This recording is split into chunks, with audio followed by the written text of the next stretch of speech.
probably if I take a step back for a moment, it was the education piece and the team stuff around that actually helps me realize, hang on a minute, this conversation of like, is it an A grade property, a C grade property? And I started to put the pieces together, and I kind of realized, just because I bought a property that's rented, maybe I was investing on paper, but it maybe wasn't. It wasn't with a strategy. It wasn't with a plan. It wasn't with a team. It started to make no sense at all what I was doing, and I realized I didn't actually have an objective. I didn't know what I was going to do with the property. You're listening to Property Investor Tales, stories from the front yard.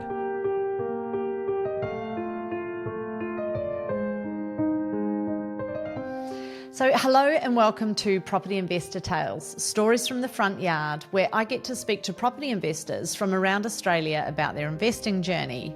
My name is Tabitha Bright and I'm the head of advising here at Positive Real Estate, where we help people build wealth through property. With over 8,000 clients across Australia and New Zealand, there are some incredible stories to tell, which hopefully make your investing journey that little bit easier and will inspire you along the way. My guest today is one of our team, Cass Sjostedt, and we're going to talk about what to do if you make a mistake with your first investment, which he feels he did when he bought his first property without a strategy at 25 years old. Having a team and why an education and strategy is so important before you buy, and then turning a C-grade property into 2 A-class properties, and what are the next steps for Cass along his inevitable investing journey. Enjoy this conversation with Cass. See you now. Hey everybody, Tabitha Bright here with our Property Investor Tales episode. I think this is episode 101, so we're super lucky today to have Cass Sjostedt in the studio with us. Cass is part of our 6-star team. He heads up the property management team here at Positive Real Estate nationally. I believe your official title is General Manager, Cass. Yeah, and something like that. We're not big on titles here at Positive, so they sort of get bandied around and changed a bit. Cass heads up the team anyway nationally for property management with R&W and does an amazing job. And I was actually talking about Cass with another team member, our good friend Deanne Cass, because I was like, I know within the team there's these fantastic stories about stuff that people have created, and we have that natural striation you get in any company where you get the kind of old fogies like myself, and I won't name any others in case I offend people, so I'm in my mid-50s. Then we get the sort of mid-30s to mid-40s striation, and then you get the youngies, which I would say are anything under sort of maybe 30 is, I don't want to offend anyone again, I'm being really careful. 30 to 20 is that next sort of level. And it's really interesting to see what people do, what they create, who's taking action, because many of the team, as young as, in their 20s, have been investing because it's a core part of our culture here at Positive Real Estate. And I was having a chat with Deanne, and she said, you know what, you should interview Cass because he's actually got a really cool story. He's got an interesting story. And I was like, bingo. And I got on the phone to Cass and under very short notice and said, Cass, I really want to talk to you. And he's been a good sport. So, Cass, welcome to the podcast. Yeah, no, thank you, Tab. Thank you. Very excited. Very excited about what we're going to talk about.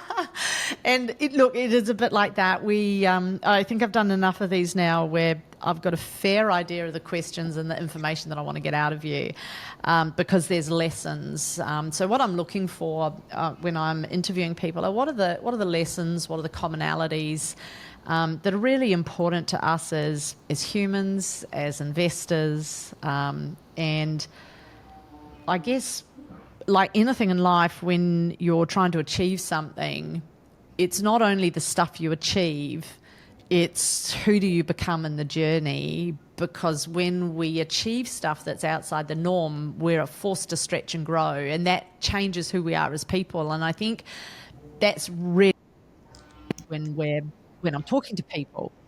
I wanted to talk to you a bit because do you mind me asking, how old are you, Cass? Which striation are you in? Yeah, I'm 34 in about 6 or 7 weeks. So So you're 33. 1990, 1990 was the year of birth. Uh, Yeah, well, it's actually my daughter's birthday today. She was born in 1990, and there you go. she's There yeah, you so go. she's just a smidge ahead of you for turning Yep. 34. So crazy, isn't it? We're colleagues yet. Officially, I could be your mum, I guess. So sorry if that's weird. People are thinking, "Oh, that's a bit weird. Where's she going?" Um, so, so you're in that striation between that sort of, I'll call it 35.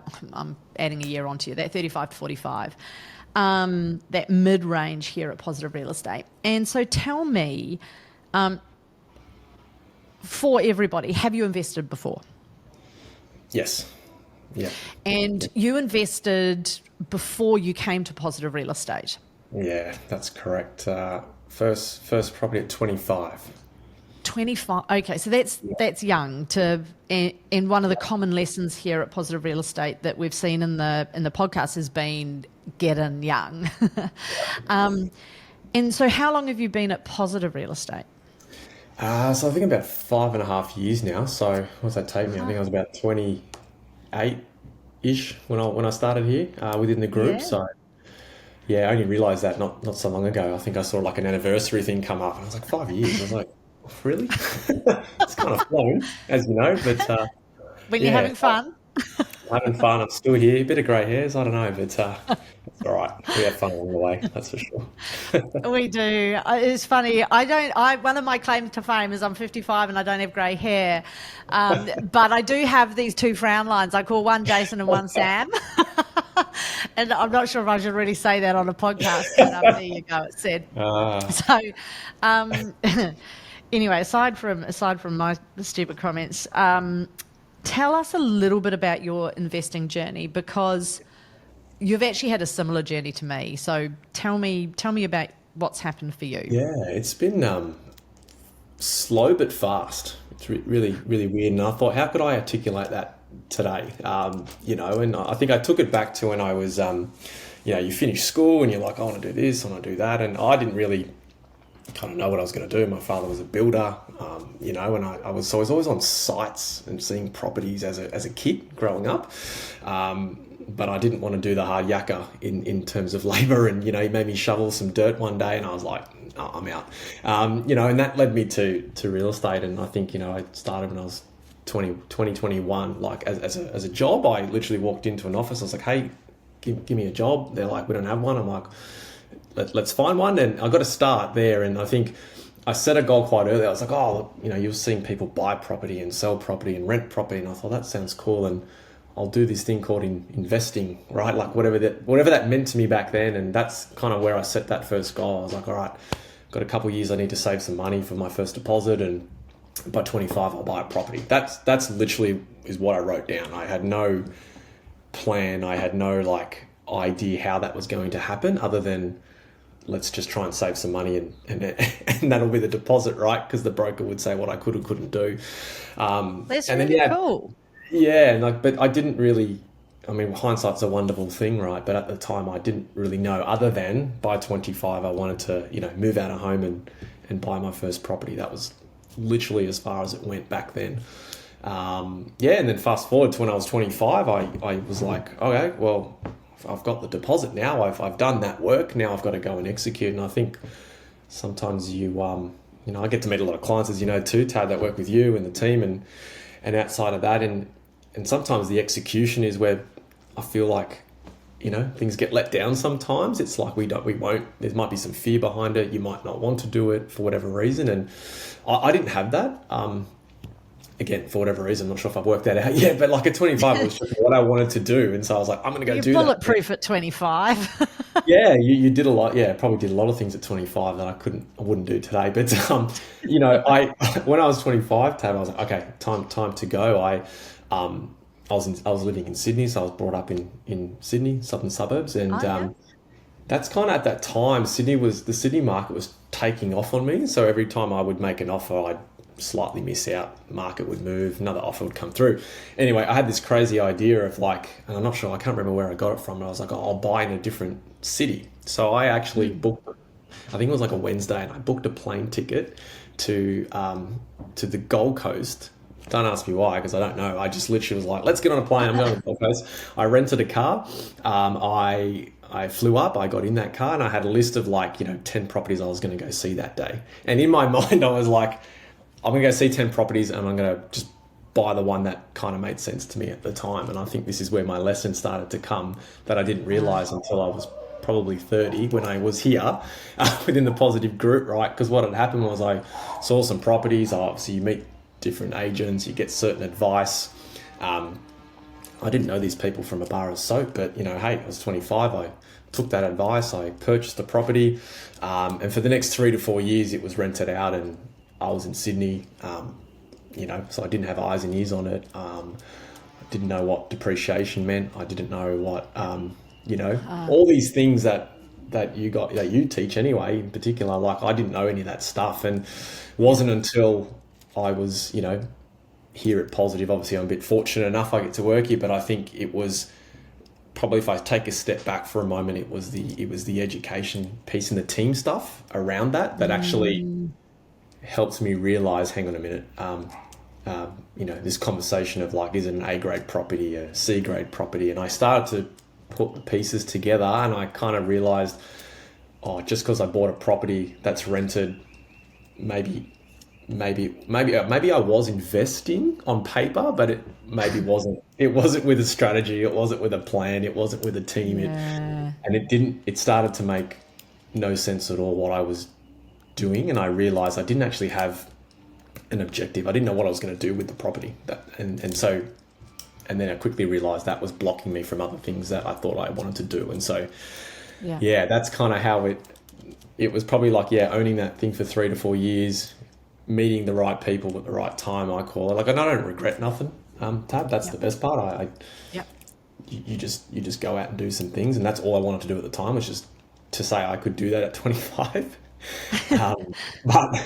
But what I learned by the time I was 30 was, it wasn't probably the best decision in hindsight. Right. It wasn't a performing asset. It wasn't a performing asset. No. I think anyone that's been listening to the podcast, I believe that you guys probably learn more from me telling you my mistakes than saying, hey, I did this and it was great. I mean, maybe. But I do like to share the mistakes as well, because I think it's really important. We learn from them. And we often say here at Positive Real Estate that you can choose to learn by trial and error. And sometimes it's not even an active choice. Like you, Cass, you took action, which was awesome. And you learnt some stuff. And in talking to you, correct me if I'm wrong, the understanding I have is that you feel like it set you back about that sort of 4 or 5 year mark, which can feel incredibly painful when you feel like, oh, geez, I just wasted that time. I also believe very strongly when we're coaching people that we don't sugarcoat stuff, that I'm here as a coach not to be, and this probably isn't a context for you and I, but not to be your friend, but to actually have the conversations that need to be had, because often there are few people in our lives that will be truthful to us because they want to soften stuff, they want to make stuff easier for us because they care about us. I'm not softening it. I do think that, you're being probably quite hard on yourself around that because you took action. I imagine the property on the Gold Coast, if you'd held it for another 10, 15 years, it would have done something. You would have got a result. It wasn't like you were buying, in a 2-horse town with a mine that closed. It wasn't going to be a financial disaster. But could you have made a better choice with better resources? 100%. And And I think this is what we try to do. That's what I learned. And it was actually that frank conversation with, I think, Sam, actually, when I said, hey, I've got this. And the broker says, I can't do that. And I was like, well, hang on a minute. I was like, and then I saw, you see other people, and I'm a big believer in sort of what you're alluding to there, like success leaves clues. I was like, okay, maybe I've gone on this path of like trying to figure things out myself. Then you realize, hang on a minute, like thousands of people have done it before me. Why am I trying to make up something new when it's been tried and tested and stuff? And so, it was, at the time I'd reached out to Sam and said, here's what's happened. What do you reckon? And he had some feedback for me, and and I think you have to. At the time, I probably was like in this headspace of didn't want to admit that maybe I could have made a better decision, or maybe I should have reached out to someone else, or whatever it might be. Again, I never took it with because I think that experience, that 4 to 5 years of owning that asset, even though it's not. I've sold that asset since, but that asset has accelerated some other stuff over the last 4 years, for me. So, even though I've been trying to do it for 9 years, it only feels like 2 years, but I feel like the lessons I learned in that first 4 years, I'd rather learn it then than, not learn it at all. Is probably where I'm at. Yeah. And I think too, like you said, hindsight's a wonderful thing, and age is one of those things that gives you perspective. Sometimes people say to me, when I have a birthday, they go, "Oh, but you're really only 50 in your head," and I don't think that way. I actually embrace age. I think we're really privileged to get to age, because not everyone gets to, right? And so I think I'm so fortunate to get to 55. I love 55, and I'm going to love 56, and I'm going to love 80 or wherever else I get to, because every season gives us perspective. And so for me, looking at you at 34, it's like, well, you've got so much time now to do it right, which is really cool. And it won't feel like that to you at 34. And I'm not trying to say that I've got all this wisdom that you don't have, but age it gives you that perspective. And I'm sure there's 70-year-olds that are listening to me going, fuck, she knows nothing. But, it's all relative. And I think it's really brave as well to be able to say, actually, I made this choice and it was the best choice I made at the time with the resources I had, but now I'm recognizing that I can do better. And that's a brave decision to make when it comes to money, because money is scary and there's a lot of fear around money, and there's a lot of self-worth. There's a lot of, we all have ego around what we create, what we're worth, what we're paid, what we have. Whether we admit it or not. And I think that's really brave. And so tell me, what did you do next? So you've had this feedback from Sam, and you've had to go and sit and think about that, I imagine. I did, and I ummed and ahed about it, and I got to a place of putting my ego aside, because I was kind of like, oh no, like I think internally I didn't want to admit that maybe I could do better. Like it was this, because like you say, you had this self-worth or whatever it meant to me of like, no, I did this because that's the goal I set, was I wanted to do this by this time.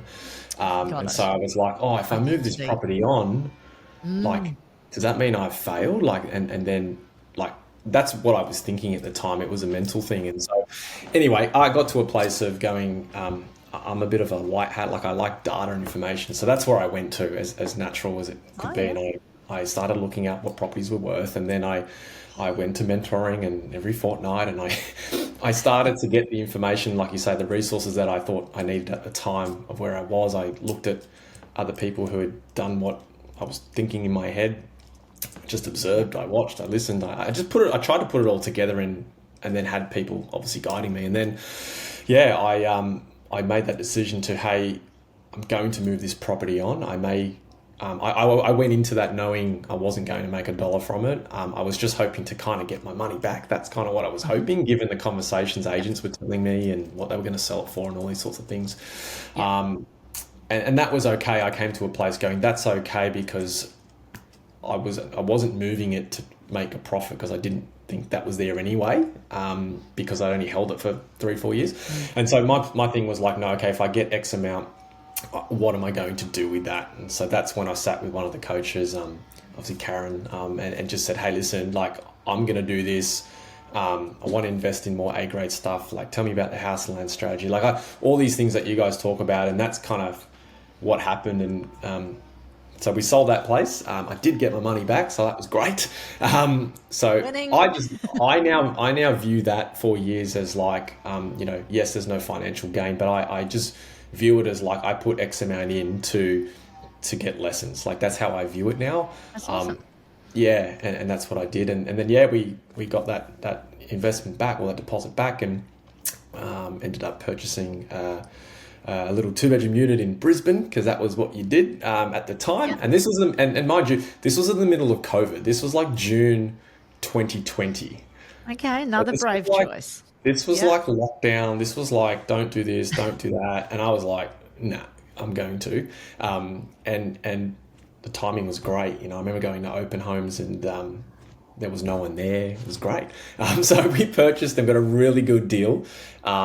Lived in that little unit there for about 18 months, and we knew we were going to upgrade at some time. And so after 18 months, that was an A-grade location, wasn't it? Yeah, so you yeah, chose a really good location. Yeah. It was Hawthorn, actually. Hawthorn in Brisbane. So if anyone knows Hawthorn, it's about like 4 k's from the CBD, Riverside suburb. Like average prices there for houses are ridiculous. So the apartment we got there, we loved, and we chose that because of its location primarily. And that then kind of allowed us, we're like, okay, we always knew we were going to turn that into an investment and try and find something big. And we ended up on the Sunshine Coast, out of all places, for family reasons and things like that. But we actually implemented the house and land strategy that we learned. So I was starting to get all these, it was kind of cool because you're actually starting to implement some of the things you learned that you saw, versus That's awesome. At 25, you just kind of made it up and literally got on a plane, and just went for a day.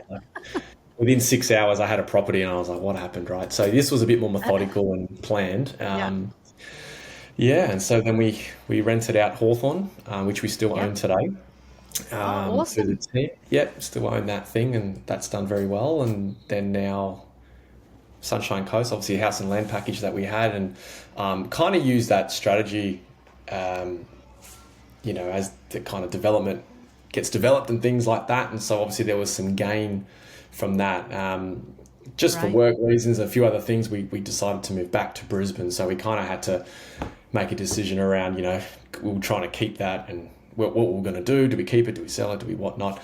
But it's allowed us to move that property on, for a little gain, to then reinvest back into Brisbane. So we're back in the market here. But, I've only been in this place that I'm at now, where we're filming from, and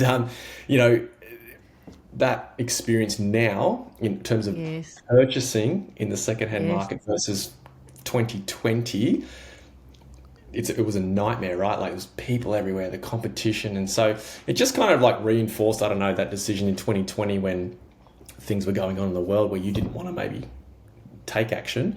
Say, hey, look, no, that was great. So it was like, now I look back and go, hang on, we just bought 2 properties within like 18 months in the middle of COVID. Like, that sounds wild to most people.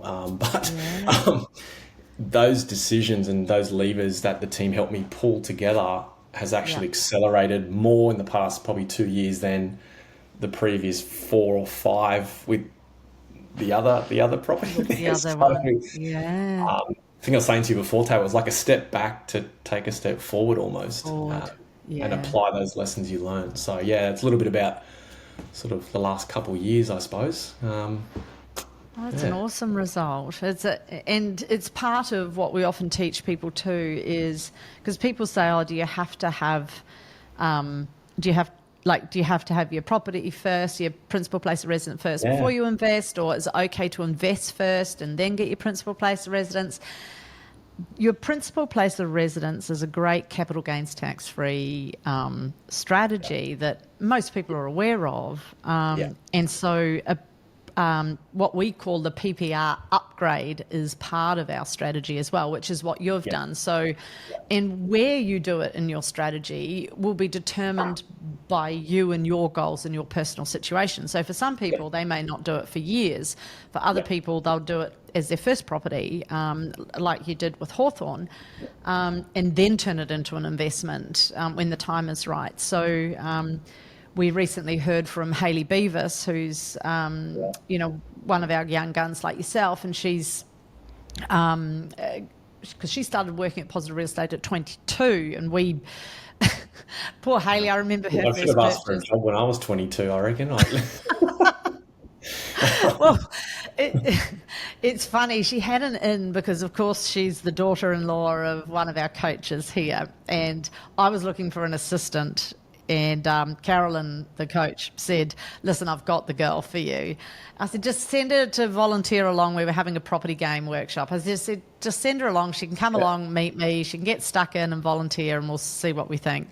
Yeah. And she rocked up and pretty much organised the show. And I was like, and you know Hayley, right? Yes. I was like, oh my God, this girl is the best. And so she was pretty much hired on the spot.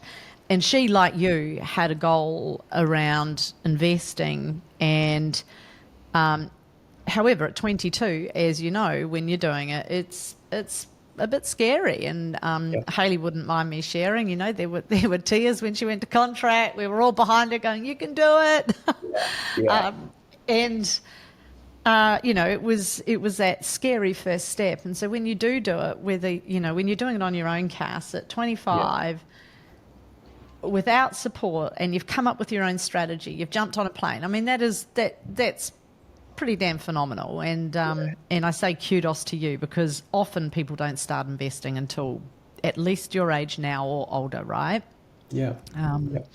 So kudos to you. And so now what does the future look like for Cass? Because we go in and out of consolidation phase, right? Yeah. And we aren't always able to time the market as we want to. And I know that some of the time that Hayley was acquiring property, not to take away from Hayley's journey at all, but we were at that 2%, 3%, where servicing was a lot easier. And now we're in a market where servicing is a lot harder. Yeah. So what are some of the future goals for Cass look like? That's the challenge now, right? We've just gone through it with making that decision to take the capital gain win Sunshine Coast when originally it was kind of like, no, I'll just hold that property. But then we could only afford it, we had challenges in financing back in Brisbane. So there was this yin and yang of, I don't know, do we rent back in Brisbane? So we went through this process and obviously ended up taking the capital gain win now, reinvested back in Brisbane where we're living.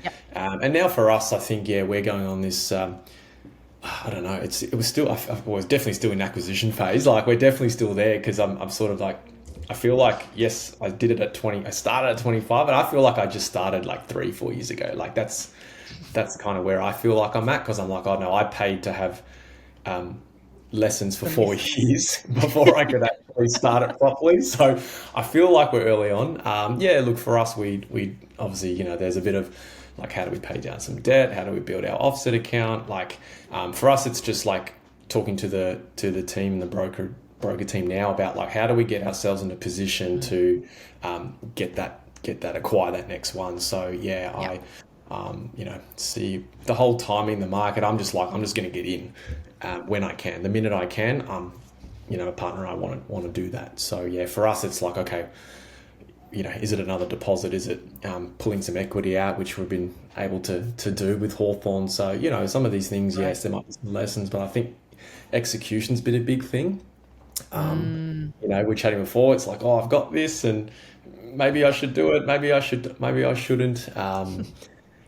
But I think what I've learned is like, just if it makes sense, the team around you was the biggest thing for me, Tab. I think if you get people around you that have done it like yourself, you can trust that advice versus the advice I got at 25 from randoms that I had no idea, who had zero qualifications, let's be honest, at the time. So, most of them don't even own property themselves. So, I think, for us, it's like, how do we get that next property? that next investment. Where is that going to be? Is that off the plan? Is that all that sort of stuff? Yeah, it's the details. So yeah, we're having some fun with finance. Yeah, well, I have some thoughts. Awesome, awesome. So, Jason is a fantastic leader in this space. Between him and Sam and the market information and the strategies that those guys weave, it's pretty phenomenal to be part of that. And I think, all of us here at Positive Real Estate have benefited from their brains and their unique view on property. Yeah. And I know Jason is, what would be the word? He is optimistic. He's not. And I'm just going to use this word because I can't think of the right words, and this is the wrong word to use. I'm not suggesting that he's deluded in his optimism, but he has a lot of faith in property and the market. And then it comes down to your level of risk, because he's got a very strong stomach for risk, and that doesn't make him risky. It just means that what he would do versus what somebody else would do with a different risk profile can be quite different. And so much of investing comes down to your risk appetite and what I call your sleep at night factor when I'm coaching clients, because you can have everything ticked off from a safety net perspective as to what is your fallback position and be confident in that, but still feel like it's risky and it's uncomfortable. And sometimes we have to grow and expand. And I kind of sit in the middle from a risk profile perspective when it comes to coaching. And we've got coaches that are more conservative in their approach. There's sort of, I guess, a coach to suit every profile. Yeah. What I would say to you is trust your gut like you did with COVID. Yeah.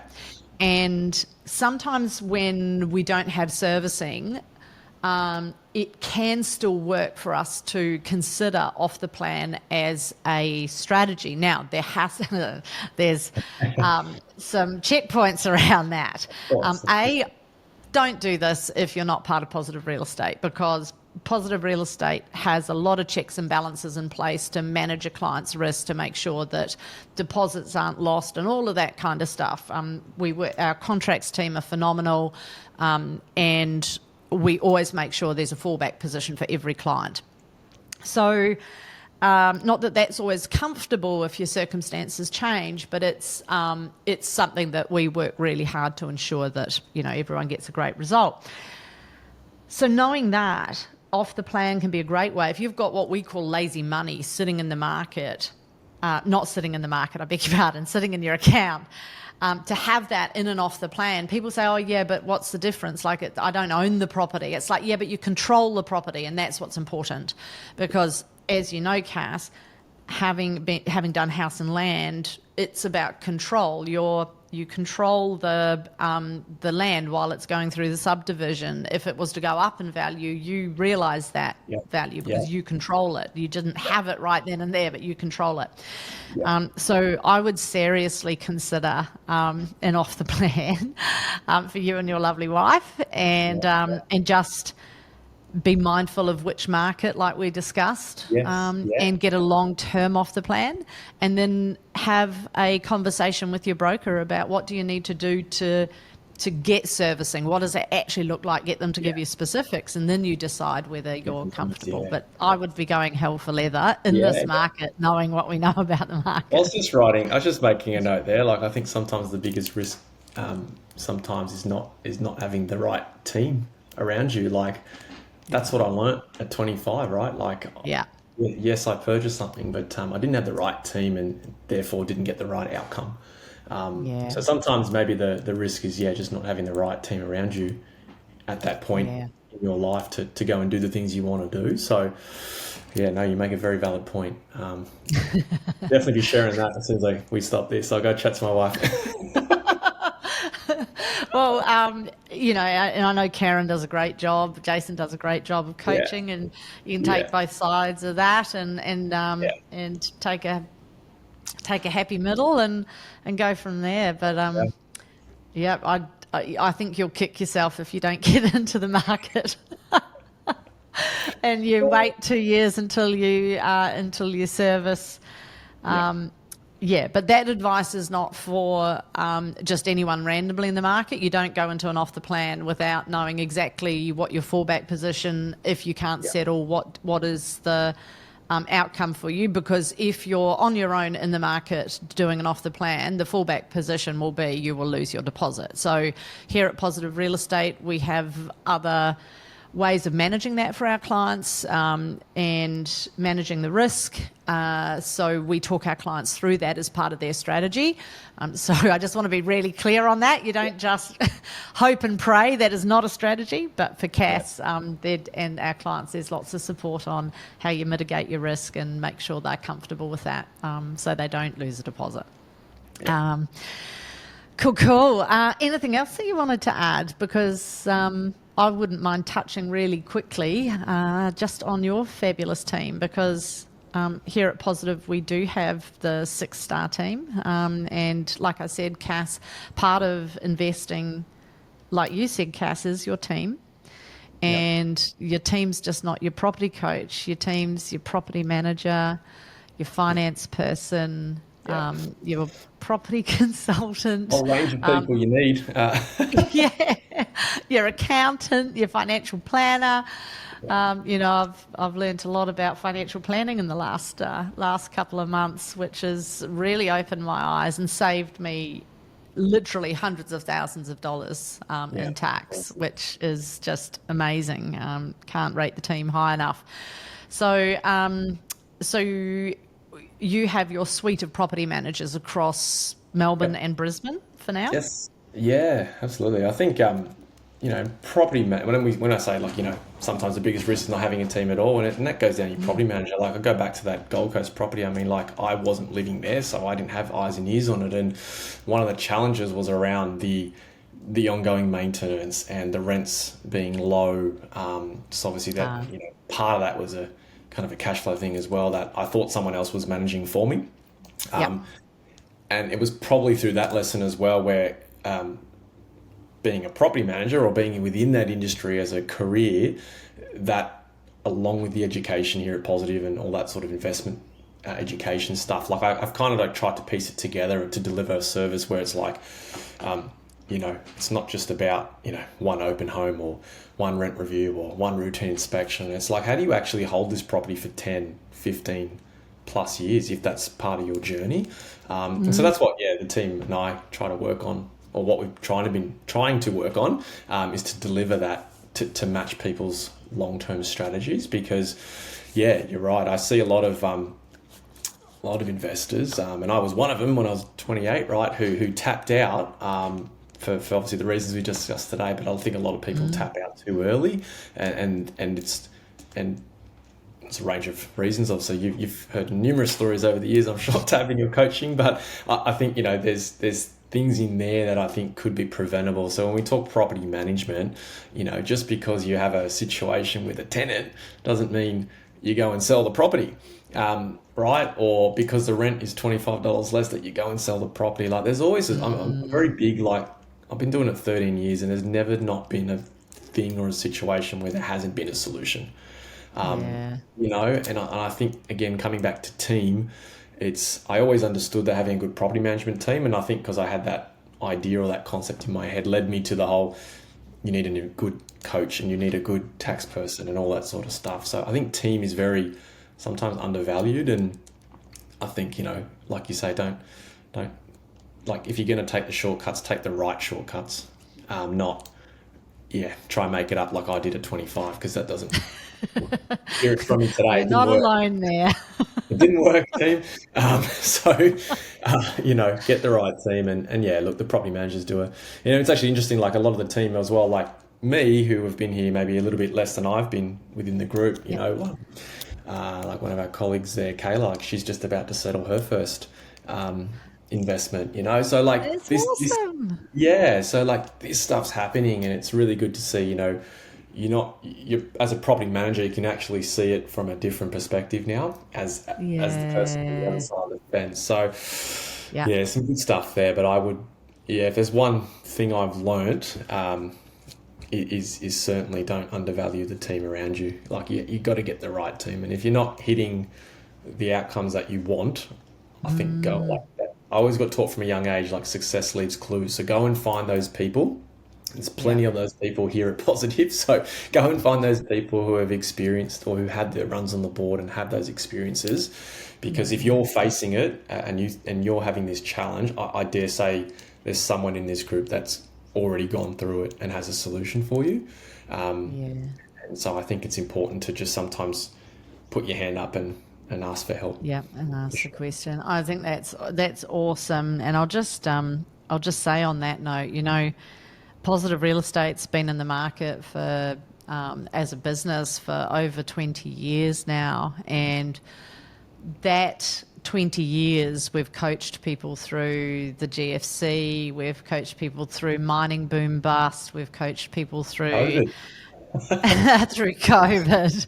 I remember. I'll never forget it. I think Jason said he's like, "Don't worry about it. Just go. Just do it." And that's what I did. I'm sure there was many other clients that did the same. It was like, just go and do it. You got the Yeah. location, you got the property, get on with it, and Well, all the fundamentals were there, right? all the And fundamentals. that's where it takes courage to do the opposite of what the market is often doing. Yeah. Yeah. All right, my friend. I know you've got a time limit and you've generously given your time today. So thank you so much. And Thanks for having me. folks, if you're looking for a good property management team in Brisbane or Melbourne, Cass Sjostedt and his team at R&W are pretty damn awesome. So don't hesitate to reach out. So thanks so much. And I think that's it for today. Nice work, Thanks Cass. for Thank you. Thank you. Thanks for having me. Bye. See ya. Bye. Hey, thanks for listening to Property Investor Tales. Remember to subscribe so you get notified every time a new episode drops. As you can guess, I love hearing people's property investor tales. So if you'd like to share yours, then please get in touch with me via email at propertyinvestortales@positivementor.com.au. We would also love your feedback, and I would appreciate a 5-star review over on Apple Podcasts or Spotify. Remember, you can watch all of these podcasts over on YouTube at Positive Mentor or at positivementor.com.au. Until then, take care, happy investing, and bye for now.